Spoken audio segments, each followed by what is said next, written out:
बिस्मिल्लाहिर्रहमानिर्रहीम। आज हम ग्लाइकोजेनेसिस के बारे में पढ़ने लगे हैं। तो ग्लाइकोजेनेसिस क्या होती है कि ग्लूकोज से ग्लाइकोजन बनाना। अब ग्लाइकोजन का स्ट्रक्चर क्या होता है ये हमें भी डिटेल में पढ़ते हैं।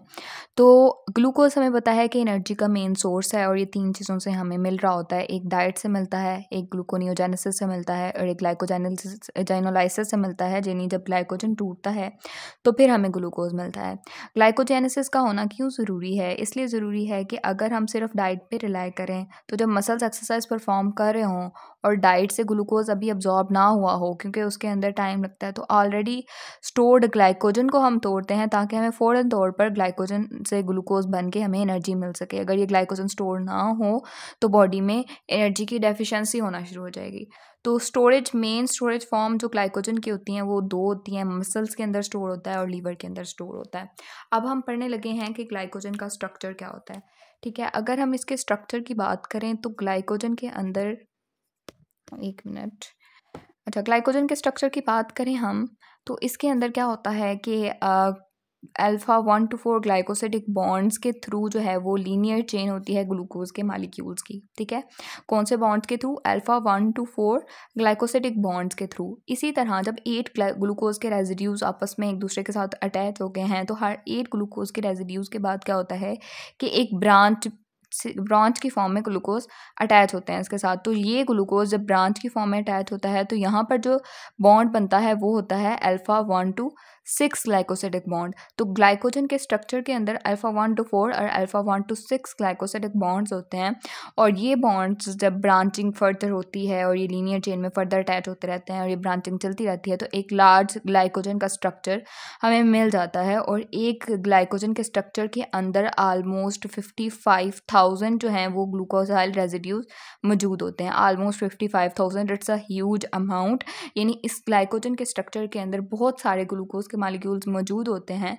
तो इससे ही अंदाज़ा लगाया जा सकता है कि जब ये ग्लाइकोजन का स्ट्रक्चर टूटेगा और एनर्जी हमें इससे कितनी ज़्यादा अमाउंट में मिलेगी।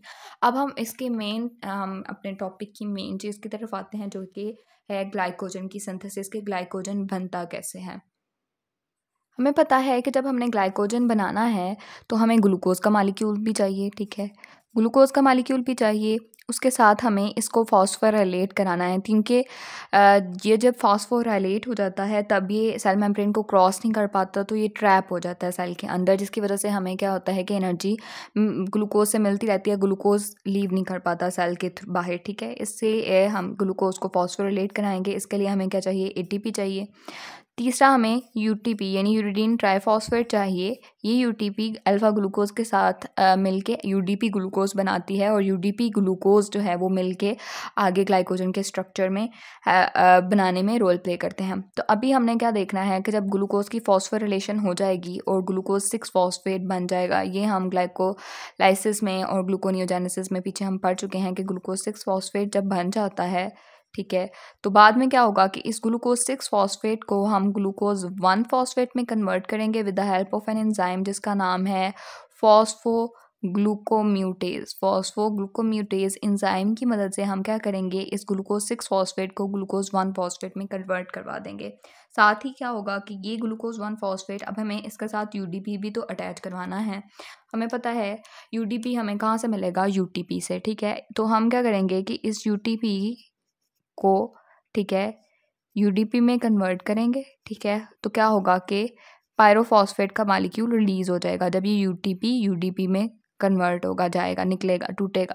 तो ये पायरोफॉस्फेट बाद में क्या होगा कि 2 इनऑर्गेनिक फॉस्फेट के मालिक्यूल्स में टूट जाएगा with the help of an enzyme जिसका नाम है पायरोफॉस्फेटेज। ठीक है, पायरोफॉस्फेटेज एंजाइम 2 इनऑर्गेनिक फॉस्फेट के मालिक्यूल्स को रिलीज करवा देगा और ये यूडीपी बाद में क्या होगा कि इस ग्लूकोज के मालिक्यूल्स के साथ अटैच हो जाएगा with the help of an enzyme जिसका नाम है यूडीपी ग्लूकोज पायरोफॉस्फोराइलेज। ठीक है, उस एंजाइम का नाम क्या है? UDP glucose. ठीक है, अब इधर से याद कर लेंगे, देखें, एक यूडीपी हो गया, एक ग्लूकोज हो गया, यूडीपी ग्लूकोज और पायरोफॉस्फोराइलेज। इस एंजाइम की मदद से क्या होगा कि ये यूडीपी और ग्लूकोज मिल के हमारे पास यूडीपी ग्लूकोज बना देंगे। यूडीपी ग्लूकोज बन गया। अब ये यूडीपी ग्लूकोज जो है वो आगे जाके ग्लूकोज बनाने में हमारी हेल्प करेगा। अब यहाँ पर ग्लाइकोजन सिंथेसिस का मेन स्ट्रक्चर हमने थोड़ा सा पढ़ लिया। अब हम इसके मेन रिएक्शंस की तरफ जाएंगे कि ग्लाइकोजन सिंथेसिस को कौन सा एंजाइम कैटालाइज कर रहा होता है। तो वो मेन एंजाइम जो ग्लाइकोजन सिंथेसिस को कैटालाइज कर रहा होता है उसका नाम है ग्लाइकोजन सिंथेज। अब ग्लाइकोजन सिंथेज ने सारी जो है वो लीनियर चेन बनानी है ग्लूकोज के मालिक्यूल्स की अल्फ़ा 1 to 4 ग्लाइकोसिडिक बॉन्ड्स के थ्रू। अब ये ग्लाइकोजन सिंथेज ऐसे नहीं होता कि आता है और डायरेक्ट जो है ग्लूकोज यूडीपी ग्लूकोज के मालिक्यूल्स को जो है वो आपस में जोड़ना शुरू कर देगा और यूडीपी निकालना शुरू कर देगा, ऐसा नहीं होता। इसके लिए हमें एक प्राइमर चाहिए होता है और वो प्राइमर होता है ऑलमोस्ट चार ग्लूकोज के मालिक्यूल्स के ऊपर मुश्तमिल प्राइमर चाहिए होता है। अब ये प्राइमर कैसे बनता है कि हमारे पास एक ग्लाइकोजेनिन जो कि खुद एक एंजाइम भी है और एक प्रोटीन भी है, वो ग्लाइकोजेनिन क्या करती है कि वो इन ग्लूकोज के मालिक्यूल्स की चेन बनाती है। ठीक है, इसके साथ एक ग्लाइकोजेनिन की ही स्ट्रक्चर के अंदर टायरोसिन होता है। ठीक है,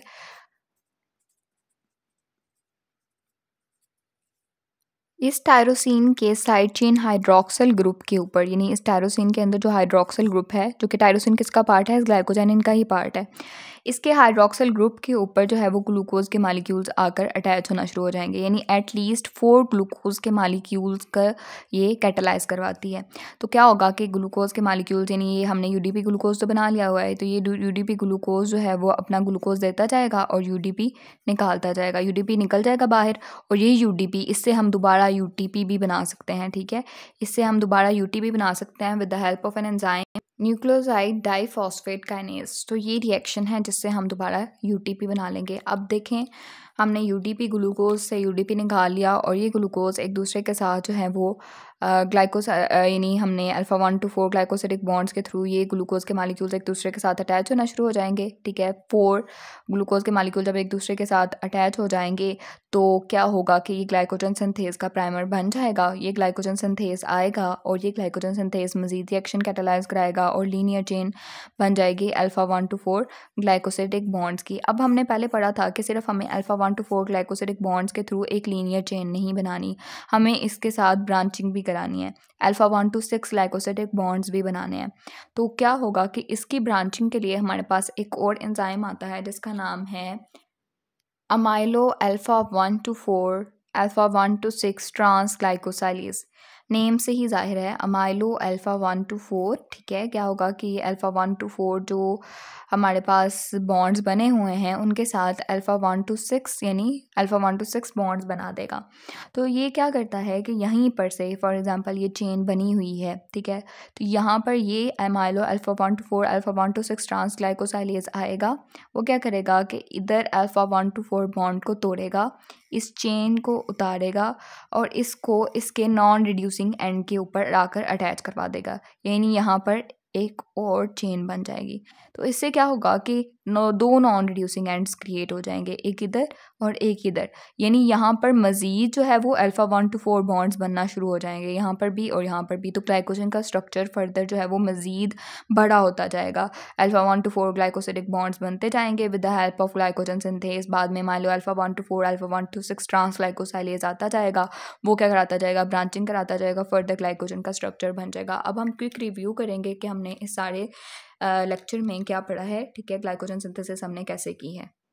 सबसे पहले हमने देखा कि रीज़न क्या थी, क्योंकि ग्लूकोज एक एनर्जी सोर्स था। उसके बाद उसके सोर्सेज क्या थे कि डाइट से ग्लूकोनियोजेनेसिस से ग्लाइकोजिनोलाइसिस से हमें ग्लूकोज मिल रहा होता है। उसकी मेजर स्टोरेज फॉर्म्स मसल्स और लीवर होते हैं और उसके स्ट्रक्चर में अल्फ़ा 1 to 4 ग्लाइकोसिडिक बॉन्ड्स होते हैं और हर 8 ग्लूकोसाइड रेजिड्यू के बाद अल्फ़ा 1 to 6 ब्रांच अटैच होती है। ठीक है, हर 8 ग्लूकोसाइड रेजिड्यू के बाद अल्फ़ा 1 to 6 ग्लाइकोसिडिक बॉन्ड आके बनता है और ये फर्दर ब्रांचिंग होती जाती है और एक बड़ा ग्लूकोसाइड रेजिड्यू जिसके अंदर 55 ग्लूकोसाइड रेजिड्यूज होते हैं, वो ग्लाइकोजन के एक पॉलीमर के अंदर वो एक बड़ा सा ग्लाइकोजन का मॉलिक्यूल बन जाता है। ठीक है, उसके बाद हमने पढ़ा कि ग्लाइकोजन की सिंथेसिस के लिए हमें क्या क्या चाहिए। तो ग्लाइकोजन की सिंथेसिस के लिए हमें ग्लूकोज चाहिए था, उस ग्लूकोज की हमने फॉस्फोरिलेशन करानी थी with the help of ATP ताकि वो ट्रैप हो जाए। उसके बाद हमने यूटीपी की मदद से यूडीपी ग्लूकोज बनाया था। ठीक है, अब जब यूटीपी यूडीपी में टूटा था तो पायरोफॉस्फेटेज ठीक है, जब इसके 2 पायरोफॉस्फेट निकला था तो पायरोफॉस्फेटेज़ ने 2 इनऑर्गेनिक फॉस्फेट्स रिलीज़ करवा दिए थे, ठीक है। यूटीपी से बाद जब यूडीपी बन गया था, वो यूडीपी जब ग्लूकोज़ के साथ मिला था, किस एंजाइम के थ्रू? यूडीपी ग्लूकोज़ पायरोफॉस्फोरालेज़ के थ्रू, और यूडीपी ग्लूकोज़ बन गया था। उसके बाद ग्लाइकोजन सिंथेज़ आया था, लेकिन ग्लाइकोजन सिंथेज़ को एक्ट करने के लिए हमें प्राइमर चाहिए था। वो प्राइमर ग्लाइकोजेनिन ने प्रोवाइड किया था, जो कि सेल्फ ग्लाइकोसाइलेशन करा रही है, यानी खुद ही ग्लूकोज़ के मॉलिक्यूल को अटैच करवा रही है। इसके जो टायरोसिन इसके मॉलिक्यूल के अंदर होता है, उसके हाइड्रॉक्सिल ग्रुप के ऊपर जो है वो ग्लूकोज़ के मॉलिक्यूल आकर अटैच होना शुरू हो जाते हैं। एटलीस्ट 4 जब ग्लूकोज़ के मॉलिक्यूल अटैच हो जाते हैं तो वो प्राइमर क्रिएट हो जाता है, जिसके ऊपर ग्लाइकोजन सिंथेज़ आकर अपना एक्शन परफॉर्म करता है, ठीक है। बाद में ग्लाइकोजन सिंथेज़ आता है और वो क्या करता है कि इस यूडीपी ग्लूकोज़ से जब यूडीपी निकल जाता है और इस ग्लूकोज़ के मॉलिक्यूल को इस ऑलरेडी मौजूद प्राइमर के ऊपर अटैच करवाना शुरू कर देता है, और चेन जो है वो लंबी होती जाती है। जब ये यूडीपी निकला था, इसको हम दोबारा यूटीपी में कन्वर्ट कर सकते हैं with the help of an enzyme nucleoside diphosphate kinase. और फिर क्या होगा कि बाद में ब्रांचिंग भी हमें करवानी थी। हमने पहले पढ़ा था कि इसके अंदर अल्फा 1 to 6 ग्लाइकोसिडिक बॉन्ड्स भी होते हैं, तो ये amylo alpha 1 to 4 alpha 1 to 6 transglycosylase आएगा। वो क्या करेगा कि इसी लंबी ब्रांच में से 4 ग्लाइकोसाइल रेजिड्यूज जब इधर बने होंगे तो उधर अल्फा 1 to 4 बॉन्ड को तोड़ेगा, और इधर अल्फा उसके नॉन रिड्यूसिंग दूसरे नॉन रिड्यूसिंग एंड पे अल्फा 1 to 6 बॉन्ड क्रिएट करा देगा। यानी ये तोड़ भी रहा है और जोड़ भी रहा है, ठीक है। अल्फा 1 to 4 बॉन्ड बना भी रहा है और अल्फा 1 to 6 बॉन्ड, ठीक है, अल्फा 1 to 4 बॉन्ड तोड़ भी रहा है और अल्फा 1 to 6 बॉन्ड क्रिएट भी कर रहा है। तो इसी तरह नॉन रिड्यूसिंग एंड्स इधर भी जनरेट हो जाएंगे, इधर भी जनरेट हो जाएंगे, जिधर मजीद ग्लूकोज के रेजिड्यूज आकर अटैच होंगे और ग्लाइकोजन का स्ट्रक्चर बनता जाएगा। आई होप सो कि आपको समझ आ गई होगी। अगर आपको कोई क्वेश्चन हो तो you can ask me. Thanks for watching.